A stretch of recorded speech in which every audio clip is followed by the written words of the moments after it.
কি ভাবছেন? স্পেসের ইউএফও অর্থাৎ আনআইডেন্টিফাইড অবজেক্ট, যেটাকে অনেকে এলিয়েন স্পেসশিপ বলে ডাকে। কিন্তু এই ইউএফও কি আকাশে উঠছে? না, এটা পানির উপর দিয়ে ছুটে চলছে। কিভাবে সম্ভব? চলুন দেখা যাক স্পেসে ছুটে চলা সেই ইউএফও কিভাবে পানির উপর দিয়ে ছুটে চলার জন্য তৈরি করা হয়েছে। অদ্ভুত লাগছে তাই না? এত গুরুত্বপূর্ণ একটা জিনিস কিভাবে এই ছোট্ট গ্যারেজে তৈরি হবে? হ্যাঁ, কারণ এটা ছিল হোমমেড, মানে হাতে তৈরি। তবে এই ইউএফওটা তৈরি করার জন্য প্রথমে এর সঠিক মাপ নিতে হয়। এরপর এর ফ্রেম তৈরি করার জন্য স্টিলের কিছু অংশ কেটে বিশেষভাবে তৈরি করা হয়। আর এখানেই শুরু হয় অবিশ্বাস্য একটা ধাপ। ভাবুন, এমন কিছু তৈরি করার জন্য একত্র করা হচ্ছে মাটি, তার ফোম লাগানোর পরে তৈরি করতে হবে ফ্রেম।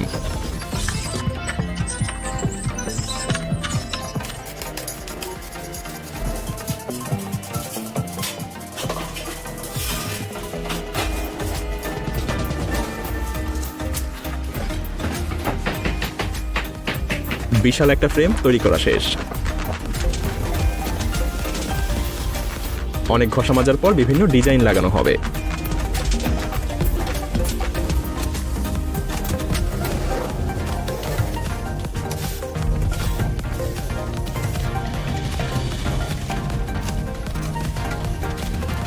ইউএফওর উপরের পার্টটার চেহারা পুরোটাই পাল্টে গেল, তাই না?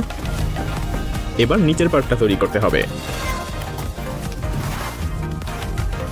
তারা অনেক কিছু করে নিচের পার্টটাও তৈরি করে ফেলল। আর নিচের পার্টে ইঞ্জিন লাগানোর জন্য আরো কিছু অভিনব কৌশল। ব্যাস, ইঞ্জিন লাগানোর জায়গাটাও তৈরি করা শেষ। এবার দুই পার্টকে একত্র করে সম্পূর্ণ ইউএফওতে রূপ দেওয়া যাক।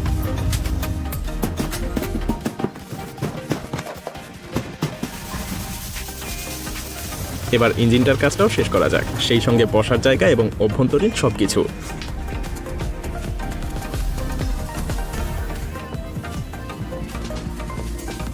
বলা যায় ইউএফওর সম্পূর্ণ কাঠামোই তৈরি করা শেষ। এখন এটাকে চলার উপযোগী করতে হবে, কিন্তু তার আগে এটাকে একটু রিয়েলিস্টিক ইউএফও লুক দেওয়া যাক। আর এটাকে আধুনিক রূপ দেওয়ার জন্য লাগানো হয় বিশেষ কিছু মোটর, যাতে করে বাটন চাপার সঙ্গে সঙ্গে এটা স্বয়ংক্রিয়ভাবে ঠিক ইউএফওর মতো করেই খুলে যেতে পারে। মনে রাখতে হবে এর ভেতরটাও কিন্তু আরামদায়ক হতে হবে। আরও কিছু যন্ত্রপাতি লাগাতে হবে। হ্যাঁ, বলতে পারেন এটা এবার স্পেসে না হলেও পানিতে চলার জন্য প্রস্তুত। এবার এটাকে পানিতে ভাসানো যাক।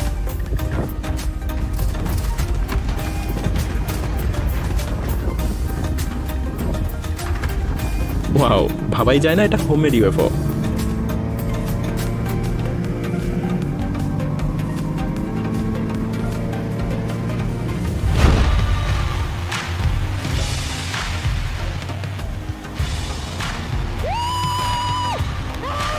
একটু অপেক্ষা করুন, কিছুক্ষণ পরেই এটা নিয়ে হাজির হচ্ছি। তবে এবার চলুন দেখা যাক এই অক্টোপাস বোট। আগের ইউএফও বোর্ডটা যে ছেলেটা তৈরি করেছিল, এটাও সেই একই ছেলে তৈরি করেছে। দূর থেকে দেখে মনে হতে পারে হয়তো কোনো ইলেকট্রিক অক্টোপাস বোট রাইড করছে। বেশ ইন্টারেস্টিং, তাই না? তাহলে চলুন এই ইন্টারেস্টিং জিনিসটা কিভাবে পরিত্যক্ত ইঞ্জিন এবং পুরনো সরঞ্জামাদি দিয়ে তৈরি করা হয়েছিল সেটা দেখা যাক। এই অক্টোপাস বোট তৈরি করতে প্রথমে বহু বছরের পুরনো এবং পরিত্যক্ত একটা ইঞ্জিনকে আগে রিস্টোর করতে হবে। তবে এই প্রসেসটা কিন্তু দেখার মতো।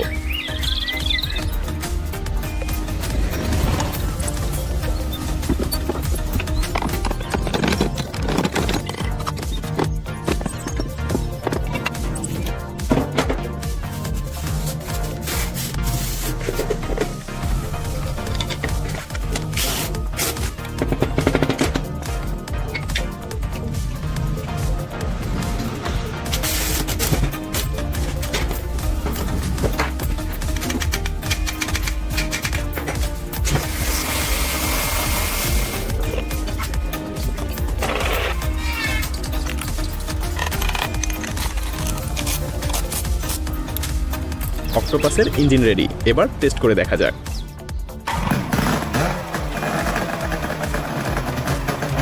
বাহ, দারুণ। চলুন এবার পরিত্যক্ত বোটটাকে একটা নতুন বোটে রূপান্তরিত করা যাক।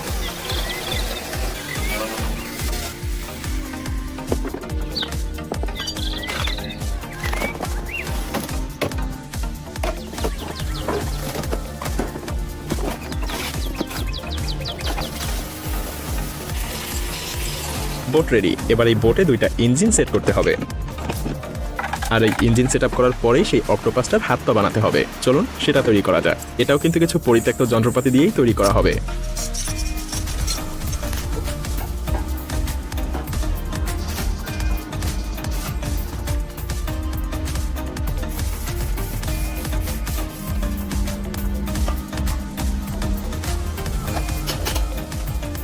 এবার চলুন সেই অক্টোপাসের হাত পাগুলো ইঞ্জিন সহ বোটে সেট করা যাক, সাথে কিন্তু কিছু চাকাও লাগাতে হবে।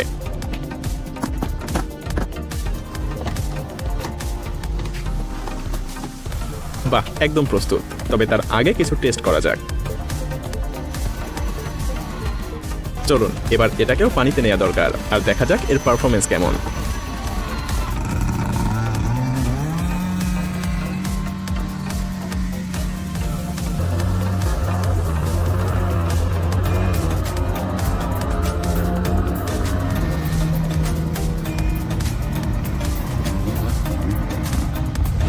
না, এটা হোমমেড তৈরি না। এই হেক্সাপড প্রফেশনালভাবে গ্যারেজেই তৈরি করা হয়েছে।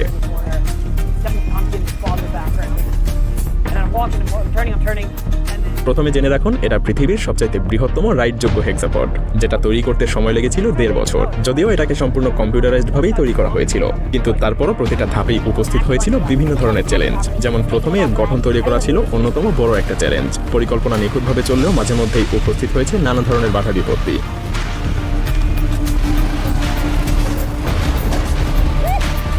এটা এমন একটা মেশিন যেটা দিয়ে বিভিন্ন ধরনের কাজ করা যায়, হাঁটা চলার কাজ থেকে শুরু করে এক্সকিউভেটরের কাজ পর্যন্ত। এর ডিজাইন থেকে শুরু করে সবকিছুই ছিল কম্পিউটার নিয়ন্ত্রিত। মেশিনটা প্রস্তুতির দিকে প্রায় ইঞ্জিন গরম হয়ে যেত, তাই নিয়ে আসা হয়েছিল এই সেন্সর। আর সবথেকে কঠিন হয়ে দাঁড়িয়েছিল হাইড্রোলিক সিস্টেম।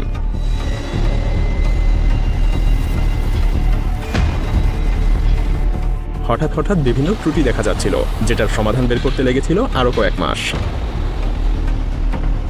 ফাইনালি হেক্সাপডটাকে রাইড করার সময় চলে আসে, কিন্তু সেই সময়টাতে এর গতি খুব একটা ছিল না। তাই আবারও এই মেশিনটাকে আরো বেশি গতিশীল করতে হবে।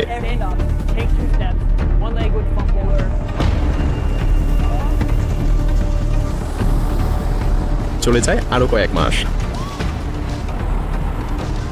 অবশেষে প্রস্তুত হয়ে যায় পৃথিবীর সবথেকে বৃহত্তম হেক্সাপড।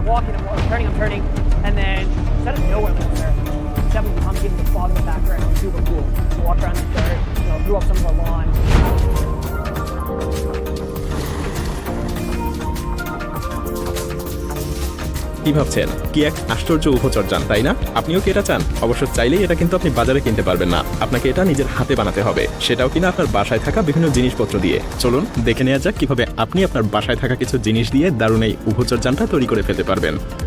প্রথমে আপনাকে কাজে লাগাতে হবে ফোম, যেটাকে আপনাকে বোটের মতো করে শেপ দিতে হবে। পারলে এটাকে এভাবে বোটই বানাতে থাকবেন। পরবর্তী স্টেপটা কিভাবে পরিত্যক্ত পাইপ দিয়ে নিজে করে ফেলতে পারবেন সেটাও দেখে নিন।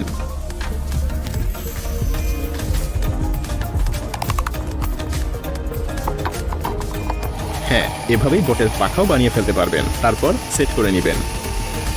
পরবর্তী স্টেপে কাজে লাগাবেন আপনার সেই পুরনো বাইসাইকেল।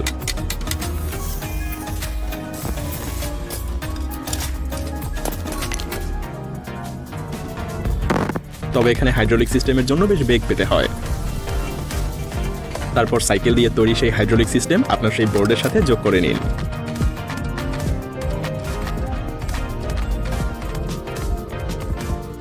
পারফেক্ট করে ফিট করার পর ফিনিশিং দিতে হবে কিন্তু। এবার হাইড্রোলিক সিস্টেমটা লাগিয়ে টেস্ট করে নিন। তবে হ্যাঁ, মনে রাখবেন এখানে আপনার একটা পাওয়ারফুল ব্যাটারি থাকতে হবে। সবকিছু এভাবে স্টেপ বাই স্টেপ করতে পারলে আপনিও রেডি করে ফেলতে পারবেন এমন উপচর্যান। কি ভাবছেন? আপনিও এর কোনোটা বানাবেন নাকি?